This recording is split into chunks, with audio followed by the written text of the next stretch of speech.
आप देख रहे हैं ग्रेटर जम्मू और मैं हूं आपके साथ नीतू सिंह। सुर सफर के नए एपिसोड में आप सभी दर्शकों का ग्रेटर जम्मू के चैनल में स्वागत है। जम्मू कश्मीर में टैलेंट की कमी नहीं है, ये हम अक्सर कहते हैं। और टैलेंट की अगर बात की जाए तो छोटे छोटे बच्चों में भी इतना ज़्यादा टैलेंट है कि अपने टैलेंट के माध्यम से जम्मू कश्मीर के नाम को वो काफ़ी आगे तक बढ़ा रहे हैं। आज मैं आपकी मुलाकात करवाने जा रही हूँ पार्थीधर से। ये पार्थीधर छोटी नहीं है, पढ़ती ये मास्टर्स में है, लेकिन जैसे इनकी लुक है लगता तो यही है कि ये स्कूल गोइंग स्टूडेंट है। तो चलिए आज बातचीत करते हैं सुर सफर के नए एपिसोड में पार्थीधर से। और आपको ये भी बता दूं कि पार्थीधर बचपन से ही क्लियर विजन नहीं रखती, यानी कि बहुत कम जो है इनकी विजुअलिटी है, लेकिन पार्थीधर ने अपना एक मोटिव बना के रखा है कि लोग मुझे मेरी आवाज के माध्यम से जाने। तो चलिए बातचीत करते हैं और जानते हैं ये संगीत का सफर इनके किस तरह से शुरुआत हुई। पार्थी, ग्रेटर जम्मू के चैनल में आपका स्वागत है। Thank you ma'am.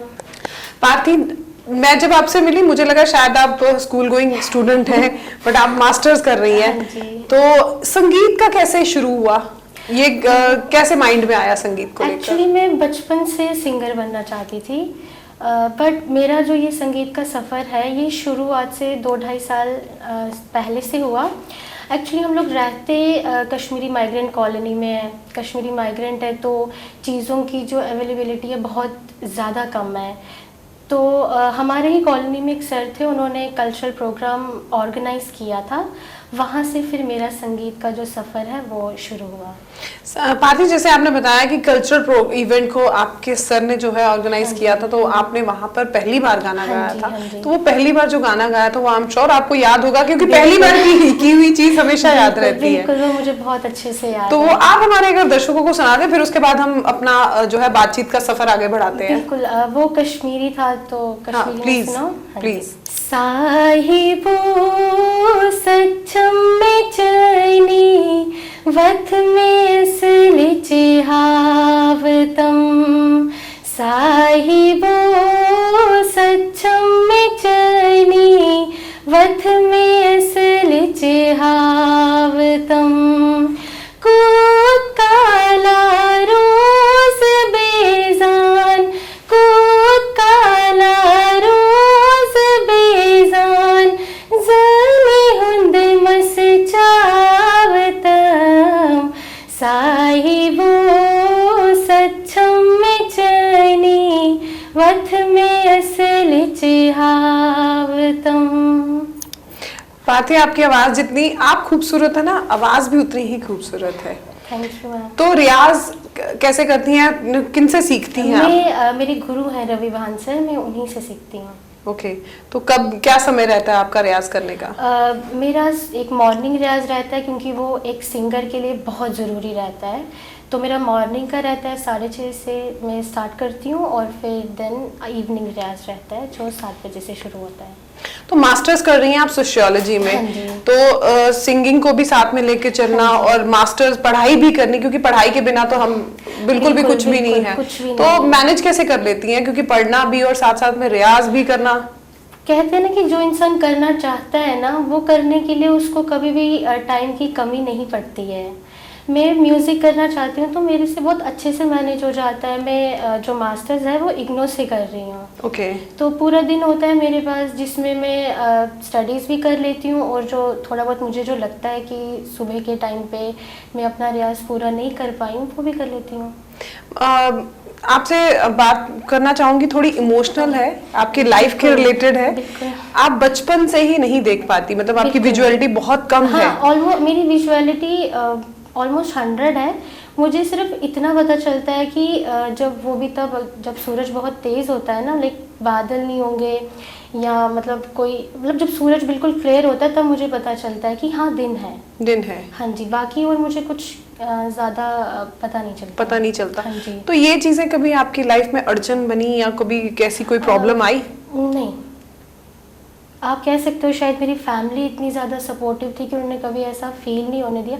हाँ, मैं एक चीज़ कहूँगी कि एक चीज़ का प्रॉब्लम होता है जब हमको स्क्राइब की ज़रूरत पड़ती है ना जी, उस चीज़ की हमारे जम्मू में अवेयरनेस नहीं है। तो स्क्राइब का प्रॉब्लम आता है, वो जब हमको इशू कराना पड़ता है एग्ज़ाम के दौरान तब प्रॉब्लम आता है। बाकी ओवरऑल कोई प्रॉब्लम नहीं आई? Overall thanks to my parents कोई भी नहीं। पार्थी, हमें पता चला है कि आपकी जो पढ़ाई है हाँ जी, फ्रॉम जब आप नर्सरी से शुरू हुई और अब जब आप मास्टर्स कर रहे हैं, आपने नॉर्मल स्टूडेंट्स की तरह नॉर्मल स्टूडेंट्स की तरह पढ़ाई की है। बिल्कुल बिल्कुल। वो उस पे क्या, वो उसके पीछे क्या आइडिया था पेरेंट्स मेरी का? मम्मा चाहती थी कि बहुत सारे लोग कहते हैं कि मतलब पहले तो चलो इसको डिसेबिलिटी कहते थे, बट अब बोलते हैं कि ये इंसान में एक स्पेशली एबल्ड है वो। मेरी मम्मा का उस टाइम पे ऐसा था कि ये वीकनेस तो बिल्कुल भी नहीं है आपके अंदर, ये कोई कमी तो है ही नहीं, बट बहुत लोग कहते हैं इसको टारगेट बना के चलो। मेरी मम्मा और मेरे पापा दोनों का मानना था कि ये चीज़ को नॉर्मलाइज करो, मतलब ये जो भी है ये प्रॉब्लम है, बट ये कोई ऐसा जितना बड़ा कोई इशू नहीं है जिसको हम सेपरेट करें। बिल्कुल। तो मेरी मम्मा और पापा दोनों चाहते थे कि हम लोग नॉर्मल लोगों की तरह, जैसे नॉर्मल बच्चे सब पढ़ाई करते हैं वैसे ही करें, कोई डिफ्रेंसिएशन ना हो चीज़ों में। जी, जब संगीत के दुनिया में आपने कदम रखा तब पेरेंट्स का क्या रिएक्शन था, कि पेरेंट्स क्या चाहते थे? वाकई में आप सिंगर बने? हाँ जी हाँ जी, मेरे पेरेंट्स, मेरे भैया बहुत ज़्यादा सपोर्टिव है, स्पेशली मेरे भैया बहुत ज़्यादा सपोर्टिव है।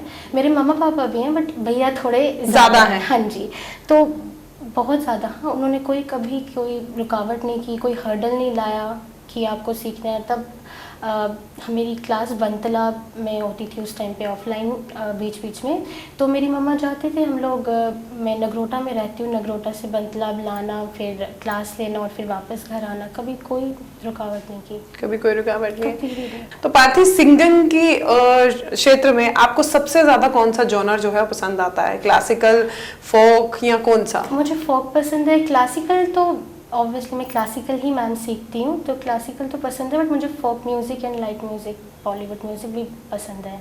तो सूफी म्यूजिक वगैरह भी सुनती हैं? हाँ जी, मतलब म्यूज़िक में हर टाइप का सुनना पसंद करती हूँ। मूड के अकॉर्डिंगली? मूड के अकॉर्डिंग, या फिर हाँ जी कुछ सीखने के लिए भी काफ़ी ज़्यादा। हम लोग कहते हैं कि म्यूज़िक एक ऐसी चीज़ है ना जिसको आप थ्योरेटिकली नहीं सीख सकते। वो तो हो गया कि आपने थ्योरेटिकली इसके कुछ 2-4 थ्योरीज पढ़ ली, और म्यूज़िक ऐसा नहीं होता है। आप जब तक उसको प्रैक्टिस नहीं करोगे, अलग अलग गाने, मेरे भैया का कहना है कि जब तक आप म्यूज़िक को अलग अलग गाने उसके नहीं सुनोगे, सिर्फ आपको क्लासिकल या सूफ़ी पसंद है और आप उसी को सुनते रहोगे, तो आप कभी भी एक अच्छे तानसेन नहीं बन सकते। आपको तानसेन बनने के लिए कानसेन बनना ज़रूरी है, जो एक अच्छा लिसनर है। एक अच्छा लिसनर बनने के लिए आपको म्यूज़िक के हर जॉनर को टच करना पड़ेगा, चाहे वो पॉप है, वो हिप हॉप है, वो क्लासिकल है, वो लाइट है, चाहे वो कोई भी है। तो आपसे जानना चाहूंगी, अभी आपने हमें कश्मीरी सॉन्ग सुनाया, हाँ, अब मैं आपसे हिंदी गाना सुनना चाहती हूँ। हमारे दर्शक भी जो हैं वो आपकी आवाज़ को, हिंदी गाने में आपकी आवाज़ को सुनना चाहेंगे। हाँ जी। बेकरार करके हमें यूं न जाइए, आपको हमारी कसम लौट आइए। बेकरार करके हमें यूं न जाइए, आपको हमारी कसम लौट आइए। देखिए गुलाब की वो डालियां, बढ़ के चूम ले नयाप के कदम। देखिए गुलाब की वो डालियां, बढ़ के चूम ले नयाप के कदम। खोए खोए भंवर भी है बाग में, कोई आपको बना न ले सनम। बहकी नजरों से खुद को बचाइए, आपको हमारी कसम लौट आइए। खनक है आपकी आवाज में, बड़ी खूबसूरत सी, जैसे कुछ होती है ना कि कानों को बड़ा सुकून सा देती हैं, वैसे आपकी आवाज है। तो कभी बड़े बड़े फंक्शंस में पार्टिसिपेट किया आपने? मैंने बहुत सारे बड़े फंक्शंस में अभी पार्टिसिपेट नहीं किया है, बट कुछ जम्मू के छोटे मोटे फंक्शंस में मैं, या प्रोग्राम्स में मैं, या कल्चरल प्रोग्राम्स में मैं पार्टिसिपेशन अपना देती हूँ। तो पार्थी, कभी सोचा है इंडियन आइडल या इस तरह के प्रोग्राम्स में जो आगे जाने के लिए? मैंने सोचा है, और मैं इसके लिए अपना ट्राई भी कर रही हूँ कि मैं आगे जाके इन सारे रियलिटी शोज़ में अपना पार्टिसिपेशन दूँ। तो जैसे आपने कहा आप सिंगिंग के क्षेत्र में अपना नाम कमाना चाहती हैं, आगे बढ़ना चाहती हैं, तो कभी लगा कि आगे सफ़र थोड़ा टफ है, तो मुझे कैसे उसके लिए अपने तैयार किया हो, ताना बाना? हाँ जी, सफ़र तो ऑब्वियसली मुझे पता है कि इसका काफ़ी ज़्यादा टफ़ है, बट हाँ इसका एक मैंने अपनी जगह मुझे मतलब पूरा इसका आइडिया है कि मुझे इसको आगे कैसे करना है। मतलब इंडियन आइडल में जो है सारेगामापा में रियलिटी शो में जीतने से या हारने से तो नहीं बिल्कुल आपका सिंगिंग का करियर डिसाइड होगा, इवन किसी भी रियलिटी शो में नहीं होगा। बट उसके अलावा आज के टाइम पे सोशल मीडिया एक बहुत अच्छा माध्यम है जिससे आप अपना ये सिंगिंग करियर जो है वो आगे ले सकते हो। तो मेरा main focus actually social media है। तो आपने अपना सोशल मीडिया अकाउंट पे भी अपनी वीडियोस डालती हैं? हाँ जी, मेरा यूट्यूब चैनल है पार्थिदर एंड इंस्टाग्राम फेसबुक पेज है पार्थिदर के नाम से। तो लोगों का प्यार कैसा मिलता है? मुझे सोशल मीडिया पे मतलब मुझे नहीं पता कि मेरी ऑडियंस को पता है कि नहीं पता है कि मुझे प्रॉब्लम है, जहाँ तक मुझे पता है कि नहीं पता है उस हिसाब से तो मुझे बहुत ज़्यादा अच्छा प्यार मिलता है, बहुत ज़्यादा, बहुत सपोर्टिव है मेरी सोशल मीडिया की जो ऑडियंस है, बहुत सपोर्टिव है। भारती, जम्मू कश्मीर में अगर बात की जाए तो जम्मू कश्मीर में आप अपने टैलेंट की जगह कहाँ पर देखती हैं? क्योंकि यहाँ पर अक्सर जब भी मैं किसी आर्टिस्ट के साथ प्रोग्राम करती हूँ तो उनका ये मानना है कि जम्मू कश्मीर में अभी वो डेवलपमेंट नहीं हो पाई। नहीं हो डेवलपमेंट ना होने का रीज़न मैम एक ये भी है कि अवेयरनेस नहीं है जम्मू कश्मीर में। जब तक हम किसी चीज़ को लेके अवेयर नहीं होंगे हम उसको डेवलप कैसे करेंगे, मेरा ये मानना है। यहाँ पे एक्चुअली स्टूडियोज़ की कमी ना ही जम्मू में और ना ही कश्मीर में कमी नहीं है स्टूडियोज़ की। कोई भी सिंगर अगर वो अपना गाना लिखता है, उसको कंपोज करना चाहता है, स्टूडियोज़ बहुत है, लेकिन बात है कि अवेयरनेस नहीं है मैम यहाँ पे। कश्मीर में तो फिर भी थोड़ा बहुत है, बट जम्मू में इस चीज़ में जम्मू थोड़ा लैग करता है। आपके माध्यम से आपको क्या लगता है कि क्या ऐसा बदलाव जो है इस तरफ होना चाहिए? मैं चाहती हूँ कि बहुत सारे आर्टिस्ट हैं जो जम्मू से बाहर गए हैं और उन्होंने अपना नाम कमाया है, बट वो फिर जम्मू या कश्मीर को वापस दोबारा से नहीं मतलब करते वैसा कि जो बाकी जो आर्टिस्ट हैं उनको हेल्प मिले। मैं चाहती हूँ कि वैसा हो कि जो नए आर्टिस्ट हैं जो इस फील्ड में अपना नाम कमाना चाहते हैं उन्हें वो हेल्प मिले। जो भी कोई आर्टिस्ट जो यहाँ से बाहर जिन्होंने अपना नाम कमाया उनके थ्रू। फेवरेट सिंगर कौन है आपका? अरिजीत सिंह। अरिजीत सिंह? हाँ जी। और लता मंगेशकर जी, उनको सुनती हैं? वो तो इंस्पिरेशनल है, वो तो इंस्पिरेशन है हर एक सिंगर की, बट मोस्टली मेरे फेवरेट अरिजीत सिंह है। उनका कोई गाना?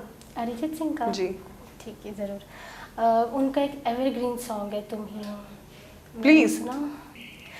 हम तेरे बिन अब रह नहीं सकते, तेरे बिना क्या वजूद मेरा, तुझसे जुदा अगर हो जाएंगे तो खुद से ही हो जाएंगे जुदा, क्योंकि तुम ही हो अब तुम ही हो जिंदगी, अब तुम ही हो चैन भी मेरा दर्द भी मेरी आशिकी, अब तुम ही हो।